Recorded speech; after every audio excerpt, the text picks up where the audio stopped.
Benjamin Garcia, host of the Ben Garcia Show, and Kyler Murray did exactly what we asked him to do. He played consistent football. Let's talk about it.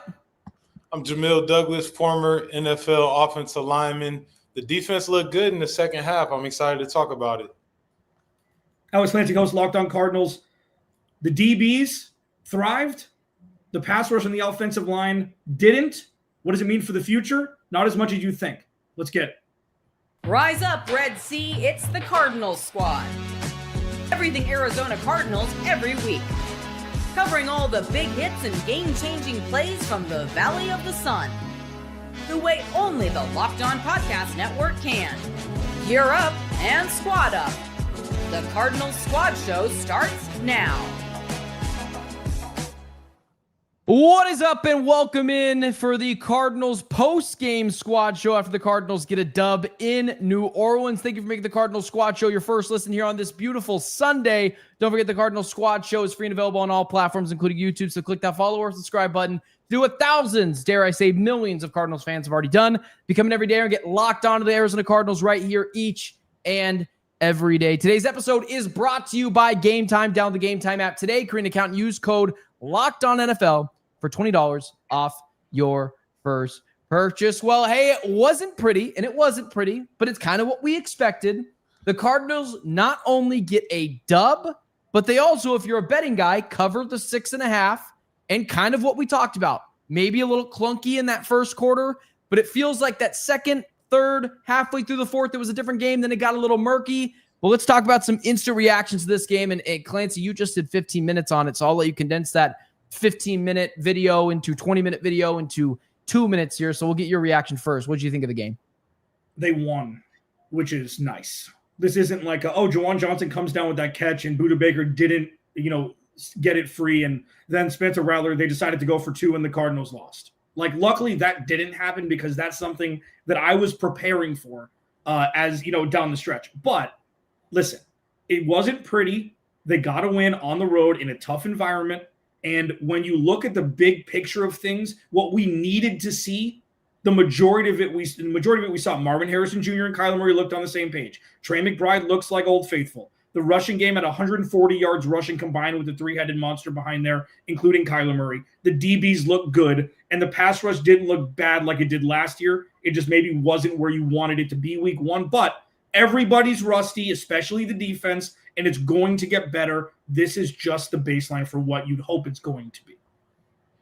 Yeah, I thought it was exactly how the first week of the season looked. There were some plays that were good. There were some plays that you need to clean up. I think if you told me before the game Kyler would go 21 for 29, 2 passing touchdowns, no turnovers, I would say that's going to be a win for the Cardinals. And he doesn't need to be extraordinary for them to get wins.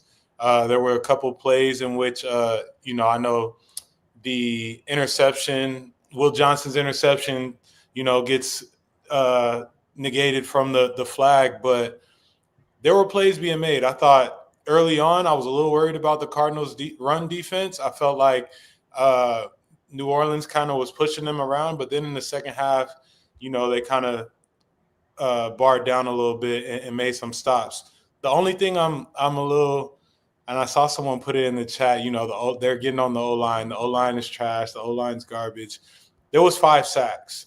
I think 2 of those sacks Kyler Murray would take full accountability for. I would have to look at the other 3, but obviously we know, as the season goes on, you want to keep him upright and keep the pocket clean. That's the only thing that I saw that was a little concerning. I feel pretty good. This is kind of what I thought the game was going to be. I said if the Saints were, if the Cardinals were 6.5 points favorites on the road in New Orleans, I would have taken the Saints to cover. I was just wrong there by 0.5 point or whatever. And the Cardinals came in and won this game. It was a tale of 2 games. That first quarter, I was about to rip my hair out. It felt like the Saints came out with more energy. They're playing at home opener, 0-0. You're going to convince yourself that if you beat up on other teams defensively, your offense will just do enough to win games. The Cardinals came out. They took the first punch of the Saints, and they came out and immediately delivered 2 of their own with back-to-back scoring drives. And I've been the one that's been so worried about Kyler. Kyler did exactly what we've been asking him to do. If you said you get this stat line roughly, maybe an interception here or there from Kyler, we're talking about the Cardinals being a playoff team. There are some things on the defense that we'll talk about in the third segment that was a little concerning, but the main culprit, I think, in this game, issues-wise, is Petzing. I think they got really conservative late in that third quarter where I thought they could have stepped on the jugular of the Saints team, and they were just begging to die, but instead of pulling the trigger, they let them get up, they let them deliver a couple of blows of their own, but the Cardinals did something that every good team needs to show, that they can win ugly. So if we're talking positive, negative, I'm pretty clear on the positive side after this game, Clancy. I mean, I wouldn't take it that far. Like, that's fine. The Petzing thing, like, here you go. If you tell me that there wasn't an obvious attempt at shifting what the offense looked like from last year to this year, that's not true. Like, I think to a fault, though, the problem is instead of just having Kyler Murray drop back, every time they didn't run the ball, it looked like it was play action. It's like, okay, you don't have to run play action just when you're not running the ball, which I didn't really understand. There were a couple plays that stood out to me. One, the Marv down the sideline. That was a timing route that they've done 100 times, 1,000 times during the offseason. And that was a contested catch last year. That was Marv with the leverage, his body leverage, his ability to fight off Kool-Aid McKinstry, who's a physical DB, and he caught the ball 2 feet in, and that set up a score. The second one for me was the James Conner toss. It was the homage to the Carson Palmer to Larry Fitzgerald one where the Cardinals won the playoff game against the Packers. It was a Bruce Arians' favorite play, and they ran it. It was perfect. The third one was Kyler Murray getting flushed from the outside. He had to run up into the pocket that had dispersed, and he threw a laser to Trey McBride for a first down right before he crossed the line of scrimmage. Like, this offense looked different. It looked anemic at times, but it looked much more functional than we saw last year. So it's not perfect. It's everybody's rusty, man. Everybody's rusty, but yeah. I definitely think it's a step in the right direction from Drew Petzing's standpoint. I mean, people are going to be a stickler with him, but the offense didn't look stagnant. I think you got more production from Trey Benson instead of James Conner. Trey Benson looked great, and it's kind of what we had discussed a couple of weeks ago in the running game being like a run by committee type of thing with, Kyler being an extension of the run game, but you got to see Kyler use his legs a little bit, and at least if he didn't pull it, there was some sort of RPO or he had a choice to do it. So it's in their bag, and I think after the first week, you kind of get to see those things develop more and more. I think they'll be fine from a play calling standpoint. It didn't seem like one of those worrisome games from that standpoint, to me at least. My point is there were instances in that game. I think the defense actually could take a little bit of this criticism as well, especially in those last 2 drives to Spencer Rattler, who looked like the quarterback that Clancy might think he could turn into one day, just slicing up the Cardinals defense, and made a really good throw to Juwan Jennings. I thought that was or not Juwan Jennings, but Juwan Johnson. That I thought the Cardinals could have been much more aggressive. I just need the Cardinals to step on the throat of teams. And I believe it was 3rd and 4 right before their Chad Ryland's kick got blocked. They put the ball in Trey Benson's hands and said, hey, try to go get this first down here, when they should have given it to Kyler. Have Kyler go in there and show you if he can deliver the dagger throw. And if they get that first down, more time comes off the clock. Maybe the Saints do get a field goal somewhere down the line. But you beat up on this team and you put them away, and we're not all collectively biting our fingernails praying that Johnson drops that ball. So that's what I mean by that. It wasn't like an F- grade from Petzing, but I just think the evolution was there a little bit. It just, towards the end of the game, we got into some bad habits. That's where I'm at there. Yeah, I think at this point, on 3rd and medium and you got to have it, you got to throw the ball. Yeah. Like at 3rd and 4, you've got Trey McBride and Marvin Harrison Jr. always open. I'm 100% happy with throwing the ball 8 times out of 10 unless Kyler Murray wants to check out of it. Like, Trey McBride, and they've got to figure this out. This is going to be a next iteration of this offense. But when Aaron Rodgers had Devontae Adams 3rd and 4, he's throwing the ball to Devontae Adams every 3rd down. And everybody knows it, and it doesn't matter. And that's what happens with Trey McBride. It's like, have Trey McBride either line up outside or line up hand in the dirt and just scheme him open. All you have to do is get him close to the sticks, and he'll get there. Like, I don't even think giving the ball James Conner there is the right. I think it's not Kyler Murray's legs. It's him throwing the ball. He's great at short and intermediate passing. Like I would highlight that more. And, obviously there's adjustments made and the defensive scheme changes. Brandon Staley runs a really good defense. Mm-hmm. He's always run a really good defense. He's not a great head coach, but he's always run a really good defense. And I think the Cardinals were able to bend, not break today. They only gave up 13 points also. So the defense did their job. I just, it was rust, I think, more than anything. I think those things will come as the year goes on. We'll start to see the ball in Kyler Murray's hands in those situations.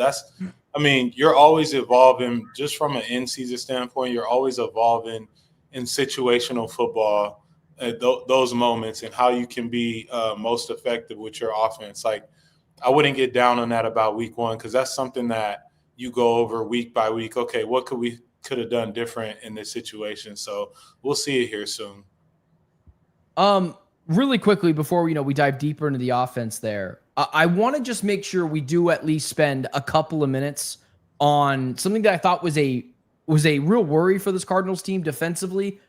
I thought Will Johnson and Max Melton were really good in this game. I would dare I say X factors in this game, and as well as as we kind of touch base on the offense a little bit on the defensive side, I was kind of underwhelmed by the pass rush in this game. I don't know if that's early season stuff, but it felt like that two things should have been switched around, where today the better pass rush was led by 40-year-old Cam Jordan and DeMario Davis at times, and not the twitchy, young, athletic, youngish athletic defensive line of the Cardinals, where I was a little disappointed in Rollis and Gannon. I thought things would have been a little bit more creative, and I just don't think they were. Yeah, hey, listen. When it comes to producing pressure, again, those are situational things. Like, guys are gonna. It's the first week of the season. I think that the pass rush kind of comes as you continue to play, but it was a little underwhelming. I'll say that it was underwhelming. I think we all had a little bit of excitement around what this pass rush could be. But hey, credit to the Saints offensive line in terms of, being able to block the guys. I think they'll get better though as the, I know Josh Sweat was close on one. Like there is potential there. It wasn't all bad, but it was underwhelming, but there's potential. Yeah, it was underwhelming for sure. Josh Sweat, look, like the thing is, down the stretch in like the fourth quarter, there was so much hurry up that it's hard to really distinguish. Like, everybody was so gassed at that point. Nobody played in the regular preseason. Like, Joshua didn't play. Dalvin Tomlinson barely played, and then he hobbled off. And I think it was in the first preseason game. Calais Campbell's 100. So it's not like, you're going to use them situationally. And I say, like, Calais is going to be great for 30% of the time when you need him. He's not supposed to be that guy. Dante Stills looked good. LJ Collier looked fine. But the outside edge rush guys, like Jordan Birch was nowhere to be found. He didn't play much, which was kind of odd to me. But again, like, this is one thing I highlighted is there's so many guys. They have no idea what the right elixir is yet. Yeah. Like, you're just throwing dudes out there. It's like AAU ball. You're cycling 5 guys in, 5 guys out. You're just trying to figure out what the best A team is. And it's not just who makes the most money and just who has the most experience. They got to find the right 5 or 7 dudes that they'll be able to rotate in and out of there, at situational times. And they don't know that yet because it's the first game of the regular season. Again, as we're getting these instant reactions, we'll dive into both sides of the ball, but I'm seeing in the comment section, it seems like guys are like the comment section almost feels like a loss. I don't know if you guys are there. I kind of mentioned a second ago, I feel I'm more on the positive side with this win. Do you guys feel better or worse about the Cardinals after this win, just immediately following it? Maybe on Monday, feelings will come down a little bit. Emotions run high right now. Just really quickly before we move on, do you guys feel good about it? It's a win. It's a road win in a game where they covered too. Yeah. I feel like week 1's next week. I feel like this game, there's no happy or sad today. It's like they were supposed to win. They were supposed to win more handily. They won by a full touchdown. They should have won by 10. If Chad Rollins makes that field goal, we're not having this conversation. And we'll talk about this next segment. The Cardinals had the chance to end this game in victory formation, and they didn't. And that's my biggest takeaway. They won. But it's the same thing that was here with Cliff, and this is a Kyler Murray thing now. 2 first downs, and you're kneeling the ball for the last minute and a half, and they couldn't get it done. Yeah, Yeah, listen, if you can squeak out an ugly win, I mean, they didn't squeak out one. They won by, a whole score. But if you can get a win week one, it's going to be ugly. You don't know what the team's going to bring out. You're going off of preseason tape and things like that. But that's what it's supposed to feel like, man. I mean, I think the Cardinals scored every quarter, right? If I'm not mistaken. Oh, besides the fourth quarter, they had a field goal in the first quarter, 2 touchdowns in the second quarter, field goal in the third, and the defense made plays to keep them out of the end zone on that last drive. So it's complimentary in a sense of like whatever you got to do to get the win is what you have to do. It's not, I think one team won pretty, and it's because the Dolphins are broken, but that's a whole different conversation. Hey, well, listen, maybe the Cardinals are getting to midseason form. A win is a win, and week one, well, us here right in midseason form, ending directly where we're supposed to. Let's go to the offensive side of the ball. Let's evaluate Kyler. Let's evaluate the 2 running backs and James Conner and Trey Benson, and maybe even Kyler there as well. Marvin Harrison Jr., Trey McBride. We're breaking it all down on the offensive side of the ball. Next. But first, I got to tell you about my friends over at Prize Picks. This episode is brought to you by Prize Picks. The daily fantasy app where making the right call can actually pay off. You and I make decisions every day, but on Prize Picks, being right means cashing in. With football back, Prize Picks is the simplest and fastest way to get in on the action. Just pick more or less on 2 to 6 player projections, and you can turn your takes into real prizes all in less than 60 seconds. Listen, the Prize Picks app makes everything just very simple and very easy. Maybe you're not like big on like the lines and Cardinals 6.5, Saints plus 6.5, and you're more of just like player projections. You go in there, hit a couple of player projections you think might go over, you think might go under. This week's max discount includes Travis Kelce over or under half receiving yards. So go check that out and take advantage of that. Download the Prize Picks app today and use code LOCKEDONNFL. Get $50 in lineups after you play your first $5 lineup. That's code LOCKEDONNFL for $50 in lineups after your first $5 play. Prize Picks. It's good to be right. All right, let's transition the show to the offensive side of the ball. Let me just recap a couple of numbers here for the Cardinals. Offensively, Kyler Murray, 21 for 29, 163 yards, 2 touchdowns, no interceptions. We can talk about those sacks as well, 5 of them. How many were on the offensive line? How many were on Kyler? 27 rushes total for the 3 guys running the ball, 146 yards of offense rushing the ball. Marvin Harrison Jr., 5 receptions, 71 yards. And Trey McBride, 6 receptions for 61 yards. Maybe a passing of the torch here early in this game. Trey McBride gets the ball early and often, and it takes a little bit of time until Kyler finds Marvin Harrison Jr. streaking down the right sideline, over the shoulder, almost kind of contested catch. And then that leads to their first touchdown. Where do you guys want to start here? Marv, Trey, Kyler, James? Jamil, I'll let you start there. Yeah, like I said earlier, the running game to me is going to be – I don't know that we're going to get the James Conner monster games anymore. It's not to say that that's a knock on James Conner. I just think that this team is built to be a running game by committee. So Kyler Murray is going to be an extension of that. Trey Benson, I thought, looked really good, looked really physical, was getting north on every attempt that he could. Obviously, he broke the long one. I see him, getting a lot more carries in situational ball. So I thought the running game looked good. Passing game, Marv, the one down the sideline was a dot. That was, it was dropped off by Kyler perfectly. I thought Trey McBride could have gotten the end zone on the when they were heading in the goal line, but I'm just not worried about it at this point. Like, obviously, I hope Zay Jones gets a bigger role. I've been talking about that guy since the beginning, but I'm not worried about this offense, man. They did what needed to be done, and they got enough to kind of figure it out as the season goes on. Yeah, I would get Trey McBride multiple more touches. What I wanted, and it's not like, because Jamil's right, like, it's not so much the rush attack is going to shift. It's like you got to use James Conner in different situations than you have since he was brought over. Like, I'd love to see. I always go back to this, and I don't know why. It's the football nerd in me. It's like when Dallas Goedert was young in Philly, Zach Ertz would get the work between the 20s, and then for some reason, Dallas Goedert would catch all the touchdowns. Normally, it's the other way around. You get the young dog in between the 20s, do the work, and then when push comes to shove and you need a touchdown, you bring the ball in James Conner inside the 10, you give him the ball 3 times. For me, they need to throw the ball more.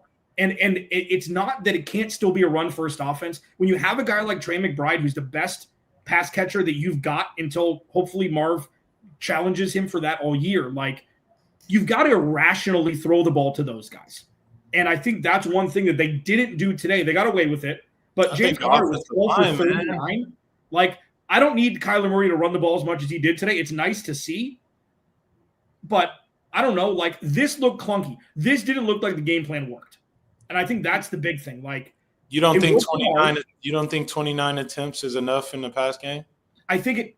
What was he? 22 of 29. 21 of 20. For what? 160. It's not about like 29. That's the thing. If you're not completing 10 yards per completion, that's not a pass attempt. Like, it's like if you're dumping it down, that's pretty much a glorified run, which is what a lot of Kyler Murray's throws are. Like, it's just not. It didn't look cohesive today. Yeah, the run game didn't look cohesive. I could see that. I definitely think that the one thing that the Cardinals, I think, are missing is that solidified passing attack from a standpoint of like, all right, we'll tear you apart. We'll hit you over the top for 15 here, and then a big one for 30 here. Like, we don't get that. We get a lot of 2 yards above the line of scrimmage and go get some yak, and that's tough to win in, especially a team better than the Saints. Like, that'll make it hard for them to convert those drives and score. So that is true. I agree with that. But okay, I understand the Cardinals didn't throw the ball deep downfield a ton in this game. However, they had one deep shot to Marvin Harrison Jr., which led to a score, which I think counts towards big plays. One reception for 45 yards. That was to Marvin Harrison Jr. And they did have another one where Marv should have went 99 yards to the house, where Kyler Murray just missed him, maybe felt pressure. He was standing in his own end zone. There's that safety concern there. But if he completes that pass, very much we're talking about 14 points off of big plays, or at least coming off of those 2 big plays. I think the game plan in this game, and I talked about this, I'm not sure if it was on here or if on my own show, but the Saints were one of the worst teams stopping the run last year. They were the second worst team stopping the run last year. And the Cardinals were the 7th best team rushing the football. They came into the game of, we are going to beat you up with our 3 running backs, if you want to include Kyler Murray into that, and then we're going to find cheap shots downfield to score points. I don't know if it's fair to judge their passing attack in this game when they did exactly what the game plan was.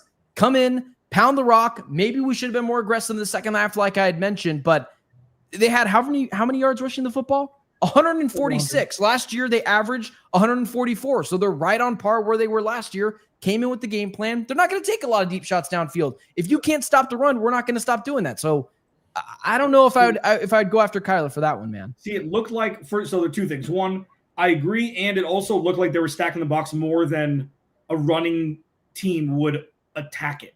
So that's the kind of thing where it's like, okay, great. So Trey Benson's long run was what? 50, 45. 53, you take that away, I think. Then you take that away, and you're looking at a very pedestrian run game with the amount of attempts that they had. Like, that's something where it's like, man, there's a lot of dudes in the box. Why isn't Kyler Murray in shotgun right now? Why hasn't he checked out? Like, I think a couple times Kyler Murray could have checked out, especially where he took the sack against Alontae Taylor. It's like, hey, call timeout. Yeah. You got 7 dudes coming at you and only 5 guys to block. Call a timeout. And I think that's an issue with Kyler Murray, and it has been. But for me, with the long ball that missed, Kyler Murray obviously wanted Marv to keep running. There was nobody behind him. And Marv kind of rounded out his route, and the ball sailed by him. If he's running like he was against the Rams on that broken play for a touchdown week 2 of last year, that's a touchdown. So I think that's on Marv, and I think it was more, improv than anything. That wasn't like a play that, they practiced. But I don't know. I think by and large, week 1, after not playing for a month, it was fine. And it's only going to get better from here, you'd expect. Yeah. If it gets better from here, then yeah, we're absolutely talking about a team that's one of the better teams in the NFC. So again, not too much of concern there. I do want to bring this up though. Trey Benson and James Conner today, they combined for 20 carries, 100 and some yards and some change. I thought early in this game, they could have incorporated Trey Benson a little bit more into this game, but I didn't think James Conner looked great in this game. 12 carries, 39 yards, 3.3 yards per carry. I know Trey Benson's is kind of inflated by that long run. Any concern there? Maybe it's not James Conner because he was breaking a lot of tackles, but the offensive line, I would pretty confidently say on a stack of Bibles, three of those sacks were on the offensive lineman. Maybe you could add another one, but I can't swear on a stack of Bibles for that one, so I'll call it 3. Offensive line trouble for a Saints defensive attack that, let's be honest, outside of Cam Jordan is kind of lack thereof. And Cam Jordan is, if we're talking about guys that are 100, creeping up there to Calais Campbell, 100 years old age. We talked about some of the concerns with the offensive line. No Will Hernandez in this game. What do we think about that? I think Will Hernandez will be in the lineup at some point soon. I don't know, man. I thought my arms are raised. We both said this.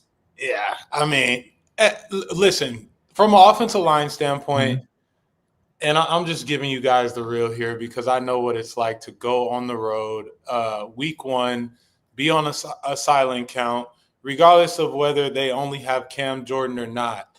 The reality of it is things happen a little later than they're supposed to when you're on the road and you're on silent count and it's in the pass game. There's a lot of communication, things like that. That's not an excuse, but I do think that this group will get better. I think Will Hernandez just adds a toughness, dude, that you need in this situation, and a veteran presence. Like, I don't know, man. I don't think it's, and I know someone's gonna say, oh, he never worries about anything.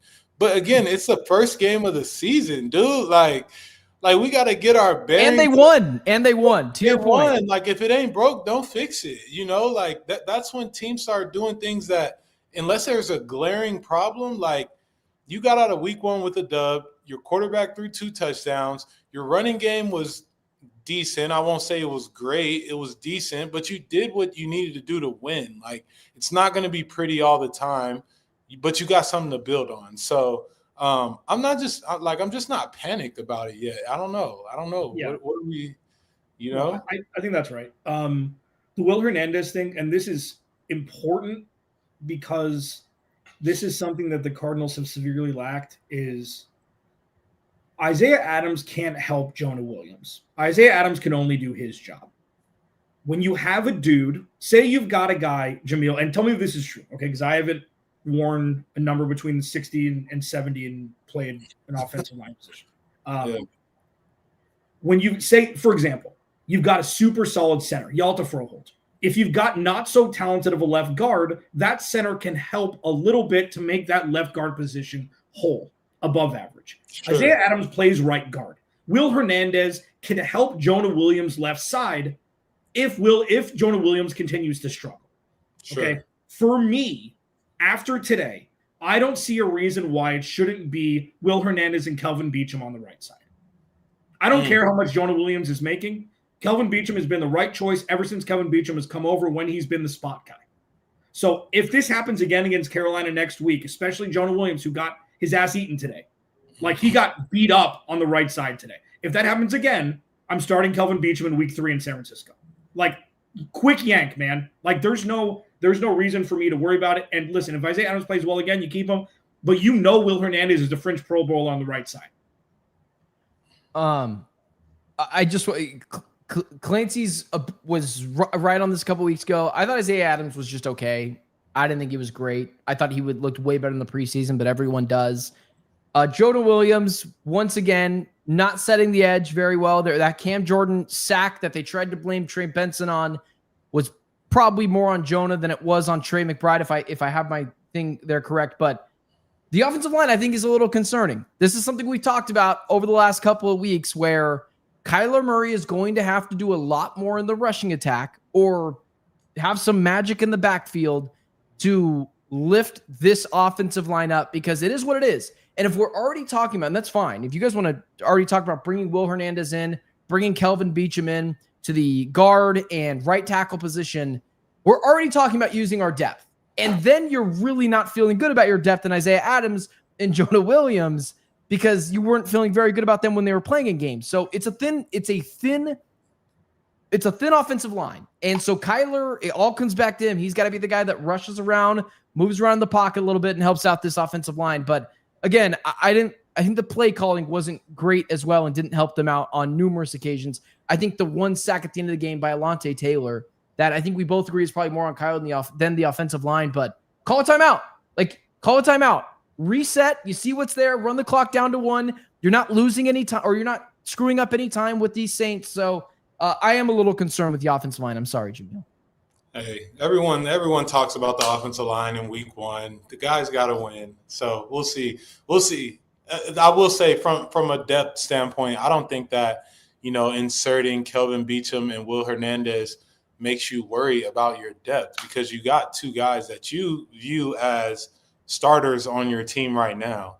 And so I think Kelvin Beachum, I don't know what year this is for Beach, but if he's playing against Cam Jordan on the road, he's fine. He's been in that situation. And we're obviously waiting on Will Hernandez to be 100% healthy or whatever percent he needs to be to play. So I don't think from a depth standpoint it worries me to the extent that you were saying.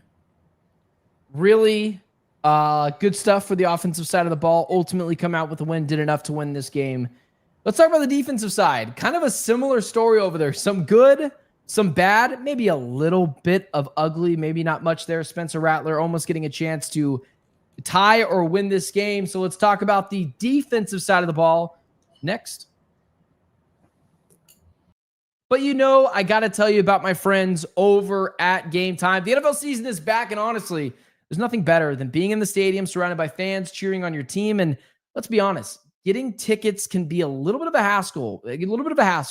Between queues, long login screens, and prices jumping at checkout. It can be frustrating. That's why I use Game Time, the app that gives advantage back to the fans. Game Time is fast, easy, and backed by the Game Time guarantee. You always get 100% authentic tickets delivered on time and at the best price. Plus, all fees are included, so the price you see is actually the price you pay. I pull up Game Time, and in just a couple of taps, guys, I see amazing deals all the time talking about your favorite NFL teams as low as $100. Listen, as the games get closer, you want to go to a Cardinal game? You want to find good seats? I pop open the Game Time app. I don't know if you do, but I'm giving you advice. You probably should. Pop open that app, go over there, pay the very low price, see where you're going to sit before you actually get the tickets, and then you're in the game. You enjoy the game. So download the Game Time app, create an account and use code LOCKEDONNFL for $20 off your first purchase. Terms apply. Again, that's promo code LOCKEDONNFL for $20 off. Swipe, tap, ticket, go download Game Time today. All right, let's head over to the defensive side of the ball because this is interesting. Let's start with what was supposed to be the bell of the ball in the defensive line. Josh Sweat played, Calais Campbell played, everyone was there outside of Walter Nolan, and still it felt like the Cardinals defensive line got pushed around a little bit.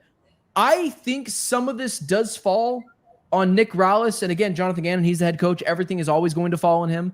I didn't think that Ross Tucker and Logan Ryan, both former players, kept saying that this is a defense that's going to be really deceptive, hard to, decipher at times. And I just didn't see that in this game. It felt very bland. Yeah. 4 guys rushing the passer most of the time, and they didn't get to Spencer Rattler. Granted, there was a couple of holding penalties that could help add to the sack number, and that does pull them back. But let's start with the defensive line. Jamil, I know you like to defend the offensive line. Let's see if you're going to do it for the other guys, the guys that you block against. Listen, a little worrisome in terms of the skill set that you have as far as the defensive line and not being able to generate any sort of sacks on. I think they had 1 sack on Spencer Rattler. I think they got credited with 1 sack on Spencer Rattler. And they threw the ball 46 times. I expect this defense to have turnovers. If someone's putting the ball in there 46 times, You expect there to be turnover. I know one got called back, but you just expect there to be more production in terms of the defensive line. I thought, like I've been saying early on, the run game for the Saints looked like it was going to be a problem if they had kind of stuck to it. They began to throw the ball just because of the situation, but there were a few times in which the D-line got gashed. And my worry is when you're so fixated on how we can scheme up an offense, sometimes you lose sight of the ability to just line up and play. Like allow these guys to just line up, play their gaps, and make it hard on the offense to gain yards. And that's my worry, is that sometimes we're going to get a little too schematic happy. And when it counts, you need to be able to line up and play ball. Yeah. I mean, that's fine. Yeah, agreed. I mean, 46 pass attempts with a pass rush that hasn't played football at all. Like dudes are gassed. This is getting your first taste of NFL action again. The Nick Rallis thing, like Josh Sweat, Calais Campbell, Dalvin Tomlinson have never played on the same football field together. Yeah. Okay. Zaven Collins is not a good pass rusher. We know that already. He's a great teammate. He does the little things on special teams. That's why he's still on the team. He's not a good pass rusher. We know that already. Jordan Burch didn't see the field. Like, the Cardinals gave up 300 total yards. They didn't give up a point from, midway through the second quarter and towards the end of the second quarter all the way until the end of the fourth quarter. Like, It doesn't – looking at how it happened and looking at the end result reigns supreme here. They gave up 13 points. Doesn't matter to who. This defense isn't coming out to be the top defense in the NFL right away. What we saw were very, very promising things, and the things that weren't promising are things that you rely on to catch up. Like, if this was the pass rush was getting home and they had 5 sacks, and Spencer Rattler had 5 50-yard touchdown, or 2 50-yard touchdown passes because the DBs couldn't hold up, that'd be way more concerning than what we saw today, in my opinion. Like, the DBs look good. They hit really hard. Yeah. Will Johnson took Chris Olave's head off. Like, I feel terrible that it was Chris Olave. Of all the people who can't catch a break, Will Johnson ate his soul. Like, those are the things I'm taking away. Dajon Taylor-Demerson hit really hard. And when you talk about the blitz packages, we saw Mac Wilson and Budda Baker, that duo, the exotic blitz package that way. We saw, I remember it was a DB and Max Melton, it was a DB and Mac Wilson that wasn't Budda Baker almost get home. There were a bunch of almost got homes today, which is fine. Mm-hmm. It's not like he had a tea party back there the entire game. Listen, these are vet dudes who haven't played. It's 1 week. It's on the road. It's New Orleans. It'll be fun. A lot of the things I agree with, and I do want to set the tone back a little bit. They did only give up 13 points, and in a last stand, they had it. Budda Baker was the main accomplice there. It looked like Juwan Johnson was going to come down with a superb touchdown catch between 2 guys. He knocks out. Like, you can't say, like a second ago, like I had said, like they could have won this game, but they didn't because Budda Baker was there. So the defensive backs, I know you guys maybe don't care about this stuff as much as I do, but I can't wait to see the Pro Football Focus grades on the Cardinals defensive backs, because I think all of them might get A+ there. But on the defensive side, on the defensive line side, last year the Cardinals were getting pressure with Baron Browning, the kid that's over, Roy Lopez, who was really good, Dante Stills, and they added all this firepower. Calais Campbell, Walter Nolan will be here when he gets here. I thought Darius Robinson just looked pedestrian today. Baron Browning got a sack. I just expected it to be better. And I didn't think it was awful, but there was too many times where Spencer Rattler, 1 with Mississippi, 2 Mississippi, 3 Mississippi, and he's finding someone downfield. That can't happen. And in a game next week against, the Carolina Panthers and Bryce, whose name I'm forgetting at this moment, Bryce Young, you'll go after him. You're going to want to be able to rattle him a little bit. He's a pocket guy. He's really accurate. Get him off his spot. Smaller dude. So, I'll give them a pass this week. In the Superdome, didn't play a lot in the preseason. They're gassed, but it was a little concerning. I really want to harp on these defensive backs. I want to echo some of the things that Clancy said as well. Holy cow. When he hit Chris Olave, I jumped off my seat and then said, oh, God, that's number 12. That's a terrible place to be. But holy hell, I was the one and Will Johnson trying to, hey guys, he's not Jalen Ramsey just yet. Let's give him a couple weeks. He's probably going to get torched. That's what happens to rookie defensive backs. He should have had a pick. A phantom defensive illegal contact by Max Melton took it away. He was with Rashid Shaheed step for step, batted a ball away, knocked nearly the lights off in Chris Olave. Those two guys, man, I didn't even say Garrett Williams' name yet because the defensive back for this Cardinals team is going to be superb at least through one game of the season. Yeah, you got to feel confident about where the DBs are. There was a play towards the end of the game where Will Johnson kind of got caught on a stutter and go that if Spencer Rattler had hit, it obviously changes the dynamic of the game, but it didn't happen. So you live to fight another week. But his performance was, I think, as expected. He had a lot more reps than what we saw him in the preseason, and that's a good thing for a young guy to make some noise and it be on the right side of things. So I'm excited where his production will go as he gets more and more comfortable within the defense. I wonder if so when they drafted him and what he's been, what he was in college, he was a home run threat. I said he's the Saquon Barkley of corners. Like, he's a pick six waiting to happen. If he knew how much help he had behind him with the Chris Olave throw, I wonder if he would have gone for the pick. Like, he was so close, and he held it because he knew it would be a 5 yard loss. If I'm not remembering correctly, I mean, I watched it a couple times. That could have been his first pick six in the NFL. Like, that dude is what we didn't see today from young players across the board. First and second year guys are what I coined, because I'm lazy, the oh no moments. We didn't see anybody out of place, anybody getting torched. This isn't Denzel Burke against Denver in the preseason and Troy Franklin. Like, this is the A team of the Arizona Cardinals, who probably are going to, this will probably go down as one of the bottom 5 performances they have in 2025. And they went on the road, early morning slate, after eating some gumbo, raucous crowd, and just came home with a win. And I'll tell you, and I know that they're speaking to the media, and they have, like, as we're doing this show, nobody's going to be happy. Nobody's going to be happy about this win. And that's the self-editing necessary to take that step that wasn't really ever there, at least with the last regime. As well as I want to talk about, just really quickly, we did have an injury to Cody Simon in this game. He's got a concussion. Probably, I would assume, I mean, he's a backup guy. He's probably not suiting up next week, just to be careful. Probably him and Joey Blunt. So those were the 2 injuries in this game. But while we're there, because we talk about the defensive backs, we talk about the defensive line, let's just talk about the linebackers really quickly. Akeem Davis-Gaither probably should have had an interception in this game. Mac Wilson was in the quarterback's face at least once in this game and was all around the field. Kind of reminded me a little bit about Budda Baker. I think it kind of goes to the same thing that you're talking about the defensive backs. We're not talking about Mac Wilson, Akeem Davis-Gaither like sore thumbs. They came out, they did their job, and maybe I want to see them in more blitz packages or whatever, but defensive Cardinals linebackers outside of Cody Simon, who's probably out for maybe another week.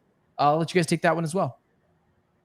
Feel good about it. Like you said, they were inches away from making plays, if not, making the play. Yeah. So I felt good about it. I thought early on there were a couple of times where, people were getting displaced out of gas. But like I said earlier, man, the second half, it seemed like they started to get comfortable within the scheme, and we started to see things tighten up. Even if there wasn't a production piece from sacks, the back end was tied in and everything was just clicking together. So sometimes that's how it's going to go. So I feel good about the linebacking core. I know that was a spot where I was a little worried about that in the preseason, but if they do their job, man, there's really nothing – to where they don't have to stand out to make the plays. They just got to be in the right spot, right time.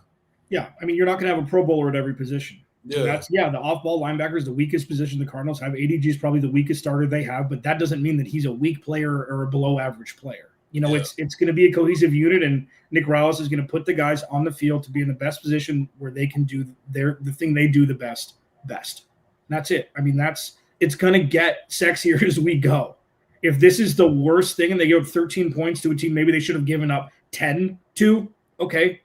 I had it at 27-17. I mean, the fact they scored – anytime you hold a team to 13 points regardless of who it is, that's a win for the defense. So we're really nitpicking. Yeah, I just wanted to talk about it briefly because I would agree with you. Both guys looked good. I actually thought Mac Wilson has got a little bit of shades of Buda Baker. He's just always around the ball, but him, being a first-time captain of this team as well, you'd expect that coming out with his hair on fire. Let's talk about, finally, to close out the show, a positive takeaway, a negative takeaway. Some call it lessons of the game. Some call it other things, but it doesn't matter because we're going to talk about it all next. First, I got to tell you about my friends over at Upside. Are you still paying full price for gas? Stop leaving money behind. Get real cash back every time you fill up with the Upside app. Simply download the free Upside app in the Apple Store or Google Play Store right now. Maybe stop the show and go download it and then restart it here and then start earning cash at the pump today. Use my limited time promo code touchdown. You know that thing that Kyler Murray and Marvin Harrison Jr. did today? Touchdown. And get an extra 25 cents back per gallon on your first fill up. You can make up to $300 a year just from buying the gas you already needed. Listen, you like free money? That's what Upside's trying to get you to do here. At first, I thought it was too good to be true, but it's totally legit. Real people are getting money paid just to make their daily commutes, and you can too. Plus, you can cash out anytime to your bank account, PayPal, an e-gift card for Amazon and other brands. Don't let this offer drive by. Download the free Upside app today. Now using my limited time promo code touchdown for a limited time 25% per gallon off bonus. That's promo code touchdown. Disclaimer: offers vary by user and location. Go to upside.com for terms and conditions. All right, let's get over to the lessons of the game here. Let's start with I don't know. Are you guys negative or positive people first? What do you guys want to start? Well, somebody says that my favorite phrase is "there's nothing to worry about." So let's start with the positives, because let's start with the positive. All right, then we'll let Jamil start it off. Give us so we might all agree on several things. Might have the same positive takeaway. That's okay. Jamil, I'm just going to change your name to Sunshine and Rainbows. Jamil, what was the positive about today?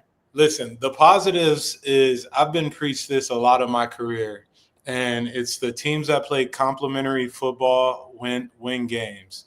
And even though the defense, early on looked a little shaky, when the game was on the line, they made the plays. Maybe not as clean as everyone wanted it to be, but they made the plays, and the offense did what they needed to do. Kyler, I think another positive, Kyler, no turnovers. I know there was one that could have been easily a turnover, but he managed the game like we've been saying. Yes, we want more yards on there, but he found Marv on the deep throw. He found his weapons, and things will get better from there. But I think complementary football is the biggest thing in terms of building upon the next week for a team. Yeah, no, I'd agree with that. Positive for me is Marv. I think it is Marv. That's one. And I completely forgot I had this written down to say, right after the miss over the top, it was 3rd and long, and he found Marv on a slant for a first down that extended the drive. After the holding play that was almost in the end zone, that was it. That doesn't happen last year. Yeah. And I know, Kyler and Marv weren't perfect last year, okay? But in the biggest moments, he looked for Marvin Harrison Jr., the game against the 49ers with the crossing route on 4th down to extend that drive and extend the game, the huge sweeping slant or a huge sweeping drag route where for the touchdown against Miami during next to the short pylon on the right side. He's looked for Marv in the biggest moments, and Marv's come down with the football, and he did that again today. It was a quick slant. He got off the line clean. And he ran a great route, and Kyler put it on him, and they were able to extend that drive and eat some clock. So for me, it's Marv because it means more than everything else. Because if Kyler Murray doesn't work, this won't work. And Marvin Harrison Jr. needs to work for Kyler Murray to work. And it worked today with, all working puns aside. Yeah. Marvin Harrison Jr. is a really good one. That is something that we just kind of all expected to be good, but some skepticism there. I'm sticking with the quarterback, man. Kyler Murray, I thought after that first quarter was really good. I think if he hits Marvin Harrison Jr. in stride for that one touchdown, where I'd probably lean more it's on Kyler than Marv, but we're talking about, very small details here. Kyler had 2 touchdowns, had some timely running plays. I wish maybe he would have ran a little bit more, but he was accurate, found guys, and there was oh man, I wish I would have, maybe it was down here in my notes. I thought I put it down here. It was 3rd and 12, and the defenders were draping all over him. He stood in the pocket, found Trey McBride in the middle of the field for a first down, which kept the chains moving. The Cardinals ended up scoring a touchdown on that play. That was the scoop underhand to James Conner that drive. I thought Kyler was really good, and I want to keep on reminding people, if Kyler Murray plays like he did today and has roughly similar to the same stat lines again, maybe one day he has an interception, maybe one day he doesn't. He was conservative, but the biggest thing was he was consistent. And if we get a consistent Kyler Murray all year long, this team's going to make the playoffs, and I think they can make some real noise as long as this is the floor and everyone kind of rises to the ceiling together. Let's go to the negative side. Jamil, I want to start with you again. It's going to be tough.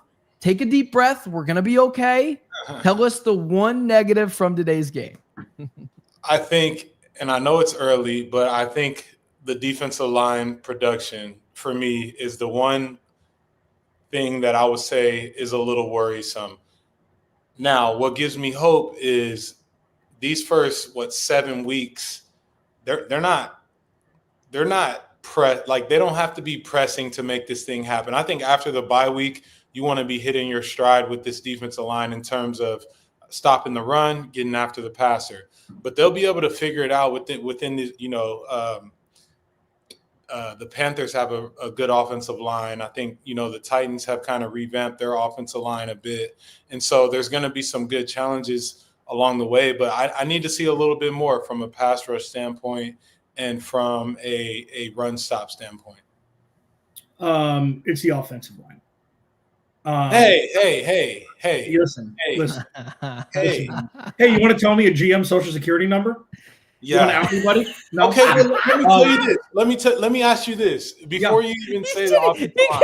Clancy didn't even get to say that. Go for it, Jamil. Go for it. Before you talk about is the offensive line a concern when you have guys that can play that haven't played yet? Like is it a concern in terms of we have these plug and play guys?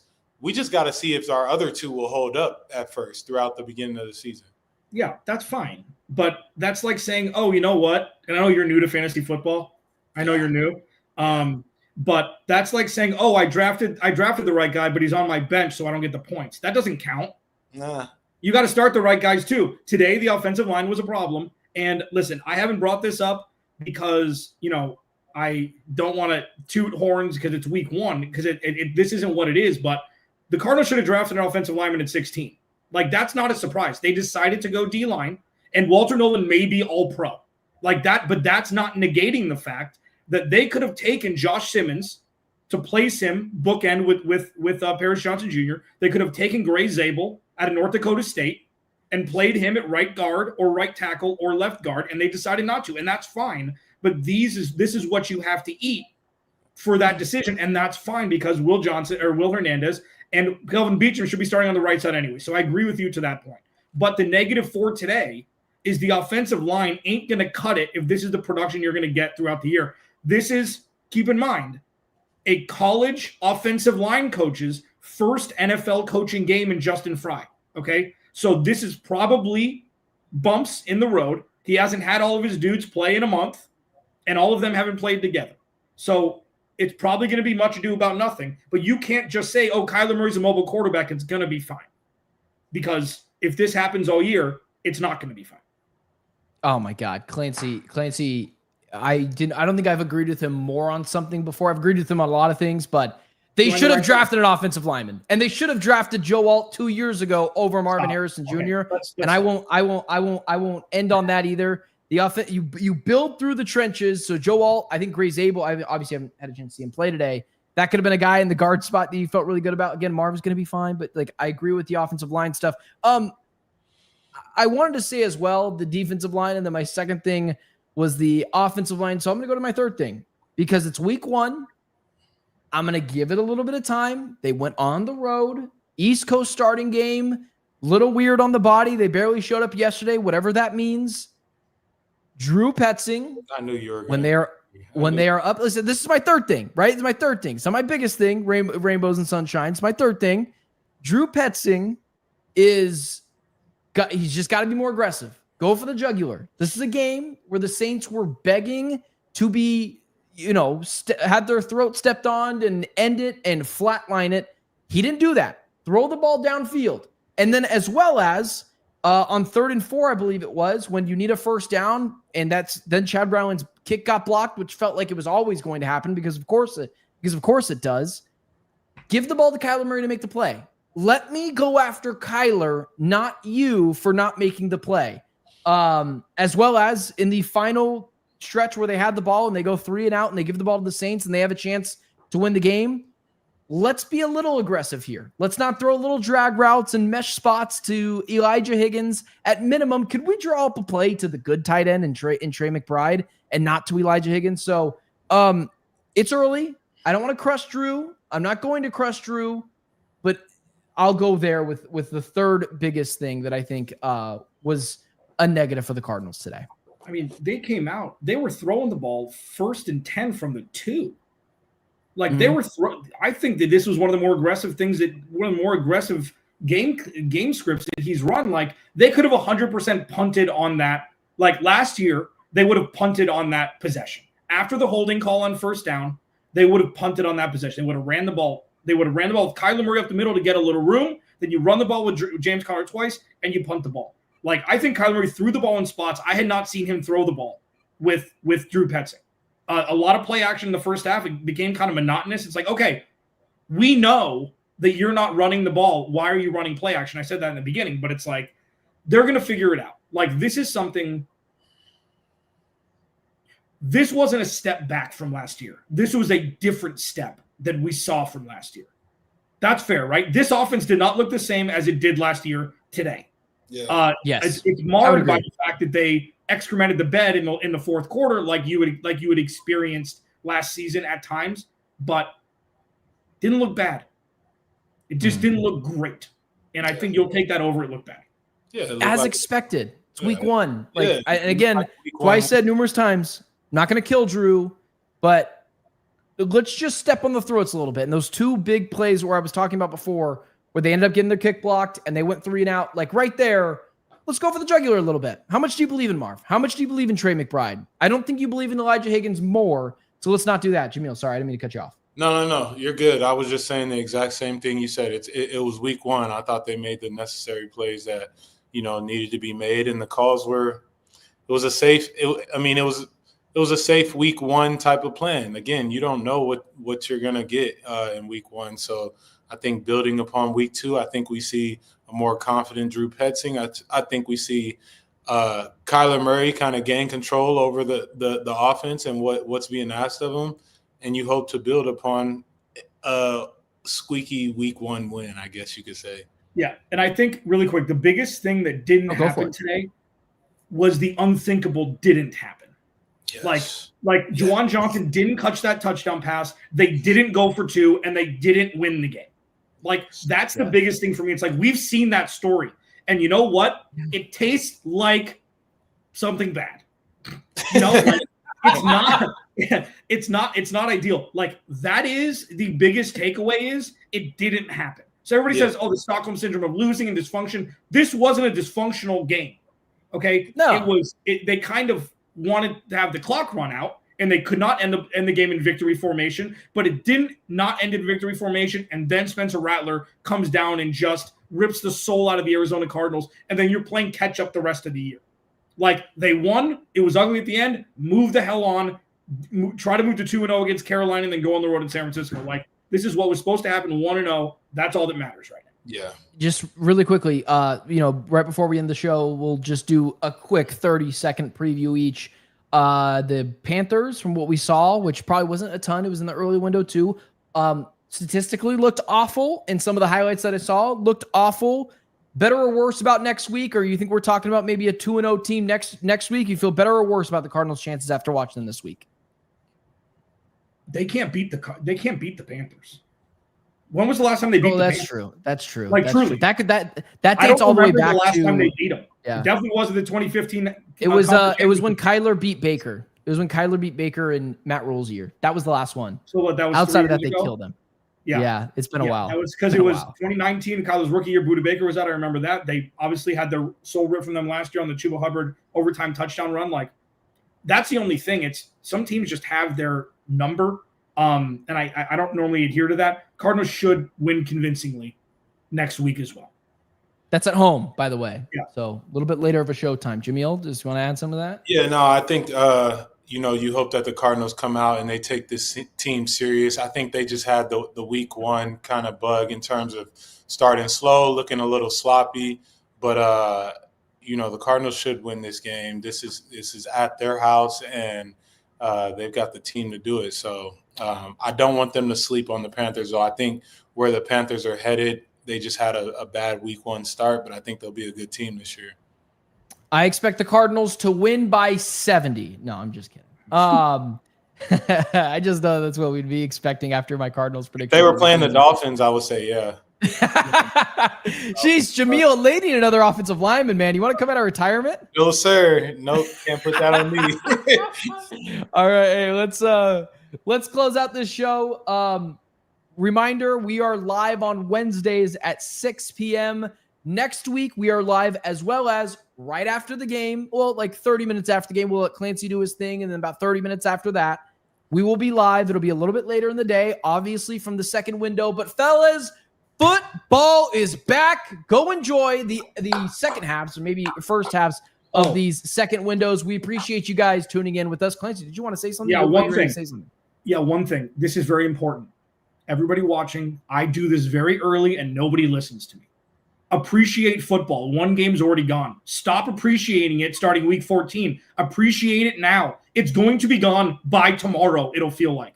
Don't be dumb. Appreciate football. Relish in this bleep, okay? And Jamil hates Miami. We don't know why. We'll get to the bottom of it. That news at 6. We'll talk about yeah. All right, guys. Football's back. Everyone in the chat who joined us, let's look at them really quickly. Jose, Darren, Ed. I know Terry was in here. Back to Constitution. Easy. If I missed you, we love you just as much. Maybe comment again later in the show so I can talk about it. But everyone, go enjoy that second window of football for Jamil, myself, Clancy. We will talk to you guys on Wednesday at 6 p.m.